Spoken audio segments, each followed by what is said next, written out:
Boatworks Today is a viewer-supported show. To learn more on how you can get involved and watch extended ad-free versions of these videos, please visit our website, boatworkstoday.com, and click on the top of the heading where it says Support This Show. Thank you. Welcome back, everybody. I hope you are doing well. My name is Andy with Boatworks Today, and in this video, we're going to start fairing this deck. Let's get started. So picking up where we left off, in last week's video, we had gotten the glass down, gel coat, and then finally over top of all that was a PVA so that everything would fully cure. And that's that purple stuff that you see me sanding off. Now, I can approach this, when it comes to sanding, I can approach this, I guess, one of two ways. The PVA, I could come through and wash that off. You get some warm water and a Scotch-Brite pad and rinse all that off before I sand.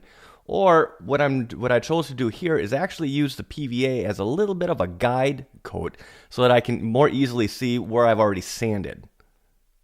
Now, there's a few things that I'm looking to accomplish with this sanding. I mean, for one, obviously I need to remove the PVA because, well, if I don't do that, then it doesn't matter what I put on the surface, it's just not going to stick. So in addition to that, I also want to create a good tooth in the gel coat and in the glass that's on top. So when I put the fairing compound down, I get a good mechanical bond. And for that, I'm using 60 grit sandpaper. And then lastly, I just need to flatten out the surface a little bit. Last week when I was rolling out the glass and the resin, there were some little bits and pieces of the roller that just kind of came off and, well, got embedded into the resin.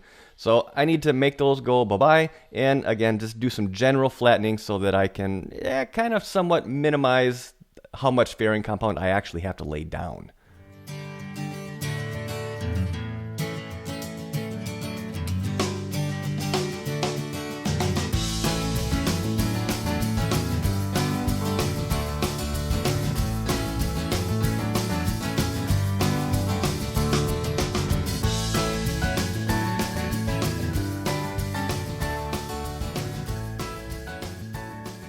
So with this round of the sanding done, I'm still left with some shallow little pits, essentially in the texture of the glass, where there's still some leftover PVA. Now, since PVA is water soluble, best way to get rid of that is just to grab a bucket with some hot water and a Scotch-Brite pad. The water will dissolve the PVA, and then after you've scrubbed everything down, come back over with a dry, clean rag and then dry everything off. With the PVA removed, now it's time to come in and actually do some pretty serious cleaning, and this is essentially just to remove any surface contaminants. And what I'm going to be using here is Interlux 202 Fiberglass Cleaner. Now, I kind of have a love-hate relationship with this stuff. I mean, I could use acetone here as well, but as I've mentioned in the past, acetone just flashes off so quickly. This doesn't do that quite as quickly, so it gives you a little bit more working time. Now, the one thing that I don't particularly care for about this stuff is that it stinks. And when I say stinks, I mean, if you have to wipe down in any kind of an area of size, you will need to, well, for one, you have to have a respirator just to even stand above on top of this stuff. But if you have to wipe down a larger area, you also need to be prepared to kind of air out the building as well, because no joke, this stuff is strong. With the cleaning and the prep work done, now we're able to get our fairing compound mixed up. And for this, I'm going to be using a product made by TotalBoat, and it is called their Totalfair. This stuff sounds like a dream, and since I'm intending to repaint this boat when all this work is eventually done, what I really like about this compound is that when you sand it, it doesn't leave you with any pinholes that you need to chase down. I mean, chasing down pinholes, huge time suck. So for me, that's kind of a big deal. This stuff is already pre-thickened, which means you don't need to add any fillers to it, and it gets mixed equal parts 1-to-1 between the base and the catalyst. So the resin or the base is yellow and the converter or hardener is blue. So going back to our elementary art class days, you mix yellow and blue, well, you get green. So basically you just keep on mixing this stuff until you no longer see any streaks. And what you're going to be left with is kind of like a nice light camo green.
So this is how the first coat of fairing turned out, and admittedly, it's a little rough around the edges. But, you know, on the first coat, that's actually fairly common. You're usually pushing around a lot more fairing compound than you would be on like the second or third coat. So you're bound to get some of that compound kind of spilling off the end of the fairing board. Now, this was also my first time using these fairing boards made by Flexisander, and there was a little bit of a learning curve as far as figuring out what angle to hold the fairing board to the surface. But I will say, having only done one fairing coat so far, that flexible trowel gave a very, very good shape to this deck. So at this point, we're gonna let it cure, sand, rinse, and repeat.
So that second coat of fairing came out very, very well. So well, in fact, that I actually think I'm ready to go straight into the finish sanding with the longboards. And that's, in my opinion, just, it's kind of crazy.